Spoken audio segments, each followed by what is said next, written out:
ಇನ್ನು ಹಿರಿಯ ನಿರ್ದೇಶಕರಾಗಿರುವಂತಹ ಎಸ್ ನಾರಾಯಣ್ ಅವರು ಕೂಡ ನಮ್ಮ ಜೊತೆಗೆ ಸಂಪರ್ಕದಲ್ಲಿದ್ದಾರೆ. ಸರ್ ನಮಸ್ಕಾರ. ಕರ್ನಾಟಕ ಮತ್ತು ಭಾರತೀಯ ಚಿತ್ರರಂಗದಲ್ಲಿ ಮೂರು ವಿಚಾರಗಳು ಒಟ್ಟಾಗಿದ್ದಂತಹ ನಟಿ ಯಾರು ಕೇಳಿದ್ರೆ ಬಿ ಸರೋಜಾದೇವಿಯವರು. ಒಂದು ಮೇರು ಸೌಂದರ್ಯ ಮತ್ತು ಅದ್ಭುತ ನಟನೆ ಹಾಗೂ ಸರಳತೆ. ಸೊ ಯಾವ ರೀತಿ ನೆನೆಸ್ಕೊಳ್ತೀರಿ ನೀವು ಕಂಡಂತೆ ಬಿ ಸರೋಜಾದೇವಿಯವರ ಬಗ್ಗೆ ವಿವರಿಸೋದಾದ್ರೆ? ನಾನು ಅವ್ರ ಜೊತೆಲಿ ಕೆಲಸ ಮಾಡ್ಲಿಲ್ಲ, ನನಗಂತ ಅವಕಾಶ ಸಿಗಲಿಲ್ಲ. ಆದ್ರೆ ಅವರ ಒಡನಾಟ ಅಂತೂ ಬಹಳ ಆಪ್ಯಾಯಮಾನವಾಗಿತ್ತು. ಬಹಳಷ್ಟು ಸಲ ಅವರು ಬಿಡುವಾದಾಗ ನಮ್ಮನ್ನ ಕರ್ಸ್ಕೊಳ್ಳೋರು, ಮನೆಗೆ ನಮ್ಮ ಕುಟುಂಬನ ಕರ್ಸ್ಕೊಳ್ಳೋರು. ನಮ್ ಜೊತೆಲಿ ಅವ್ರ ಜೊತೆ ನಮ್ಗೆ ಊಟ ಮಾಡಕ್ ಅವಕಾಶ ಸಿಗ್ತಾ ಇತ್ತು. ಬಹಳಷ್ಟು ಸಮಯ ತಮಾಷೆ, ಅವ್ರಿಗೆ ತಮಾಷೆ ಬಹಳ ಇಷ್ಟ. ಒಂದಷ್ಟು ತಮಾಷೆ ಮಾತಾಡ್ಕೊಂಡು ಅವ್ರ ಬಗ್ಗೆ ಒಂದಷ್ಟು ವಿಚಾರಗಳನ್ನ ನಾನ್ ತಿಳ್ಕೊತಾ ಇದ್ದೆ ಅವ್ರ ಜೊತೆ ಕೂತ್ಕೊಂಡು. ಅಂತ ಈಗ ಇತ್ತೀಚೆಗೆ 1 ವರ್ಷದ ಹಿಂದೆ ಕೂಡ ಕೆಲವರು ಆಪ್ತರನ್ನ ಕರೆಸಿ ಒಂದ್ ಒಳ್ಳೆ ಊಟದ ಕಾರ್ಯಕ್ರಮ ಅವ್ರ ಮನೆ ಒಳಗಡೆ. ನಾನ್ ಸುಮ್ಮನೆ ಕೇಳಿದೆ, ಅಮ್ಮ ಏನ್ ಕಾರ್ಯಕ್ರಮ ಅದು? ಏನು ಇಲ್ಲ, ಖುಷಿ ಆಯ್ತು, ನಿಮ್ ಜೊತೆಲೆಲ್ಲ ಊಟ ಮಾಡ್ಬೇಕು ಅಂತ ಅನ್ನಿಸ್ತು, ಅದಕ್ಕೆ ಎಲ್ಲಾರನ್ನು ಕರೆಸ್ದೆ ಅಂತ ಹೇಳ್ತಾ ಇದ್ರು. ಇವತ್ತು ಸುದ್ದಿ ಕೇಳಿ ನಮಗೊಂಥರ ಆಘಾತ, ತುಂಬಾ ಮನ್ಸಿಗೆ ನೋವಾಯ್ತು. ಯಾಕೆಂದ್ರೆ ಬ್ಲಾಕ್ ಅಂಡ್ ವೈಟ್ ಕಾಲದಲ್ಲಿ ಅವರು ನಟಿಯಾಗಿ ಬಂದು, ಅವತ್ತಿನ ಕಾಲದಲ್ಲಿ ಚಿತ್ರರಂಗ ಅಷ್ಟೊಂದು ಗಟ್ಟಿಯಾಗಿರ್ಲಿಲ್ಲ. ಅವತ್ತಿನ ಕಾಲದಲ್ಲಿ ಅವರು 5 ಭಾಷೆಯಲ್ಲಿ ಎಲ್ಲ ಮೇರು ಕಲಾವಿದರ ಜೊತೆಯಲ್ಲಿ ಅಭಿನಯಿಸೋದ್ರ ಜೊತೆಯಲ್ಲಿ ದಿನಕ್ಕೆ 3 ಶಿಫ್ಟ್ ಆಕ್ಟ್ ಮಾಡ್ತಾ ಇದ್ರು ಅವರು. 3 ಶಿಫ್ಟ್, ಅವಾಗ 6 ಗಂಟೆಗೆ ಒಂದು ಶಿಫ್ಟ್, 6 ಅವರ್ಸ್ ಒಂದು ಶಿಫ್ಟ್, 3 ಗಂಟೆ 3 ಶಿಫ್ಟ್ ಮಾಡೋರು. ಒಂದು ಶಿಫ್ಟ್ ನಿದ್ದೆ ಮಾಡ್ತಾ ಇದ್ರು. ತಮಿಳು, ತೆಲುಗು, ಕನ್ನಡ, ಅಥವಾ ತಮಿಳು, ತೆಲುಗು, ಹಿಂದಿ.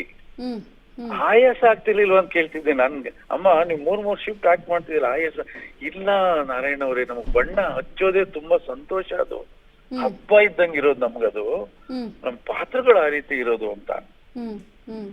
ಹಾಗಾಗಿ ಇವತ್ತು ನಾವು ಹಳೆಯ ನಮ್ಮ ಹಿರಿಯ ಕಲಾವಿದರುಗಳನ್ನ ಒಬ್ಬೊಬ್ರೇ ಹೋಗ್ತಾ ಇದ್ದಾಗ ನಮ್ಗೇನ್ ಅನ್ಸುತ್ತೆ, ಅಸ್ತಿತ್ವನ ಕಳ್ಕೊತಾ ಇದೀವೇನೋ ಅನ್ನೋ ಭಯ ಶುರು ಆಗ್ತಿದೆ ಈಗ. ಎಂತ ಮೇರು ಕಲಾವಿದೆ, ಎಂತೆಂತ ಪಾತ್ರಗಳು, ಎಂತ ಒಳ್ಳೆ ವ್ಯಕ್ತಿ ಅವರು. ಕಲಾವಿದೆ ಅನ್ನೋಕ್ಕಿಂತಲೂ ಹೆಚ್ಚಿಗೆ ಅವರ ವ್ಯಕ್ತಿತ್ವ ಇದೆಯಲ್ಲ, ತುಂಬಾ ಅಪರೂಪ. ಅಂತ ಒಳ್ಳೆ ವ್ಯಕ್ತಿತ್ವ ನೋಡಿ. ಇಷ್ಟು ಭಾಷೆಯಲ್ಲಿ ಇಷ್ಟು ಚಿತ್ರಗಳು ಮಾಡಿದ್ರು ಕೂಡ ಯಾವುದೇ ಭಾಷೆಯಲ್ಲಿ ಅವರು ಒಂದು ಸಣ್ಣ ಕಪ್ಪು ಚುಕ್ಕಿ ಇಲ್ಲ ಅವರಿಗೆ. ಎಲ್ಲ ಭಾಷೆಯಲ್ಲೂ ಕೂಡ ಅವ್ರನ್ನ ಗೌರವಿಸ್ತಾರೆ.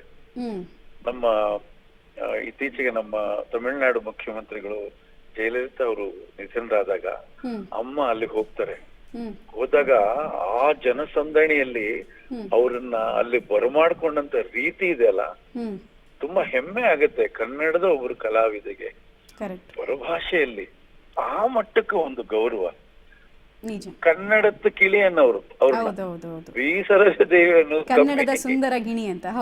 ಕನ್ನಡದ ಕಿಳಿ ಅನ್ನೋರು ತಮಿಳ್ನವರು. ಅವರ ಧ್ವನಿ ಅಷ್ಟು ಗಿಣಿ ಆಗಿರೋದಂತೆ ಅವ್ರಿಗೆ. ಅವ್ರು ಅಷ್ಟು ಚೆನ್ನಾಗಿ ಹೇಳ್ತಾ ಇದ್ರು. ಇವತ್ತು ಕೂಡ ಇವತ್ತಿನ ಪೀಳಿಗೆಯ ತಮಿಳು ಕಲಾವಿದರು ಬಿ ಸರೋಜಾದೇವಿ ಅವರು ಕೊಡುವಷ್ಟು ಗೌರವ ಬೇರೆಯವರು ಕೊಡಲ್ಲ. ಅಂತ ಒಳ್ಳೆ ಗೌರವವಾಗಿ ಅವ್ರ ಬದುಕನ್ನ ರೂಪಿಸ್ಕೊಂಡು ಬಂದು ಎಲ್ಲ ಭಾಷೆಯಲ್ಲೂ ಕೂಡ ಭೇಷ್ ಅನ್ನಿಸ್ಕೊಂಡ್ರು. ಇವತ್ತು ನಮ್ಮನ್ನ ಅಗಲಿದ್ದಾರೆ. ನಮ್ಮ ಮಣ್ಣಿನ ಹೆಣ್ಣು ಮಗಳು, ನಮ್ಮ ಮಣ್ಣಿನ ದಂತಕತೆ ಅವರು. ಕನ್ನಡ ಚಿತ್ರರಂಗದ ಇತಿಹಾಸದ ಒಂದು ಪುಟ ಅವ್ರಿಗೆ ಯಾವತ್ತೂ ಇರುತ್ತೆ. ಆ ಪುಟದಲ್ಲಿ ಅವರ ದಾಖಲೆಗಳು ಅದ್ಭುತವಾಗಿ ಉಳ್ಕೊಂಡಿರ್ತದೆ. Right sir, right. Thank you public TV ಜೊತೆಗೆ ಮಾತನಾಡಿದಕ್ಕೆ. ನಿಜ ಅದು, ಯಾಕಂದರೆ ಶಿವಾಜಿ ಗಣೇಶನಿಂದ ಹಿಡಿದು ದೇವಾನಂದಿಂದ ಹಿಡಿದು ದಿಲೀಪ್ ಕುಮಾರಿಂದ ಹಿಡಿದು ಎಲ್ಲರ ಜೊತೆಗೂ ಕೂಡ ಆ್ಯಕ್ಟ್ ಮಾಡಿದ್ದಾರೆ. ಅಂಥ ಟೈಮ್ನಲ್ಲಿ ಆ ಸ್ಕೆಡ್ಯೂಲ್ಗಳನ್ನು ಕ್ಲಾಶ್ ಆಗದಿರೋ ರೀತಿ, ವಿವಾದವನ್ನು ಮಾಡ್ಕೊಳ್ದೇ ಇರೋ ರೀತಿ ಆ್ಯಕ್ಟ್ ಮಾಡಿ ಅಲ್ಲಿ ಯಶಸ್ಸು ಗಳಿಸೋದಿದೆಯಲ್ಲ, ಅದು ಸಾಧನೆ.